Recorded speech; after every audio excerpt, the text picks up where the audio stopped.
अगर आप भी ईपीएफओ से जुड़े हैं और आपका भी पीएफ कटता है तो ये खबर आपके काम की है। दरअसल ईपीएफओ ने पेंशन से जुड़े कुछ नियमों में बदलाव किया है, जिनके बारे में आपको पता होना चाहिए। अब वो कौन से नियम हैं जिनमें बदलाव किया गया है, इस बदलाव से आने वाले टाइम में क्या कुछ असर पड़ेगा, कहीं ये बदलाव आपके रिटायरमेंट के बाद मिलने वाले पैसे पर तो असर नहीं डालेगा। तो चलिए इस बदलाव के पीछे की कहानी आगे इस वीडियो में हम आपको समझाने की कोशिश करेंगे। नमस्कार, मैं हूं विशाल शर्मा और आप देख रहे हैं मनी 9।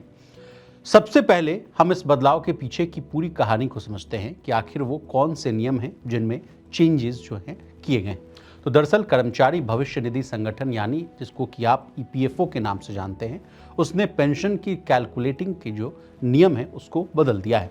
वहीं इस बदलाव से पहले पेंशन की कैलकुलेटिंग आखिरी सैलरी पर की जाती थी, जो अब 5 साल की सैलरी या 60 महीने की एवरेज सैलरी के आधार पर पेंशन की कैलकुलेशन होगी। इससे उन कर्मचारियों को फायदा होगा जिनका वेतन जो है धीरे धीरे जो है बढ़ा है। ये नियम 1 सितंबर 2014 से लागू है, लेकिन अब ईपीएफओ ने इस प्रोसेस को आसान कर दिया है ताकि हर कर्मचारी को सही पेंशन मिल सके। अब सवाल ये उठता है कि इस बदलाव से और क्या क्या बदल जाएगा। तो पहले पेंशन निकालने की उम्र जो है 58 साल थी, यानी 58 साल, जिसे अब घटाकर 50 साल कर दिया गया है।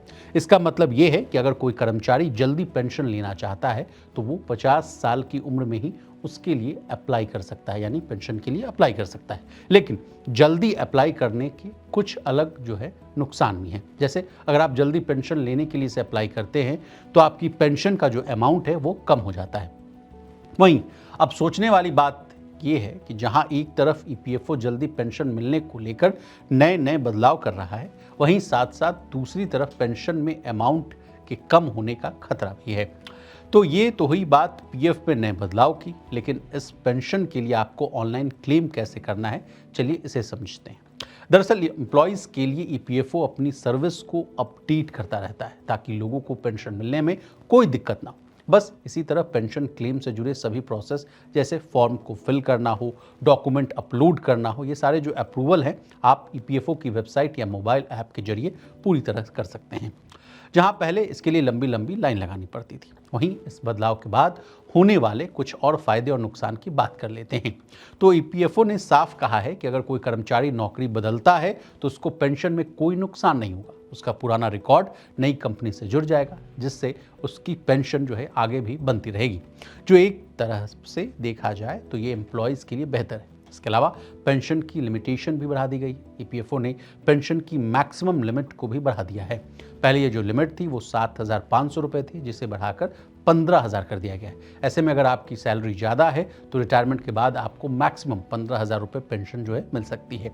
इससे उन रिटायर कर्मचारियों को राहत मिलेगी जिनकी सैलरी तो ज़्यादा थी, लेकिन पेंशन लिमिट की वजह से उन्हें कम अमाउंट मिलता था। अगर देखा जाए तो इनमें से काफ़ी बदलाव जो हैं पुराने भी हैं। तो ये रही पूरी स्टोरी पीएफ में हुए नए बदलाव की। अब इस पर आपकी क्या राय है, हमें कमेंट सेक्शन में ज़रूर बताएं और फाइनेंस से जुड़ी बाकी खबरों के लिए देखते रहिए मनी 9।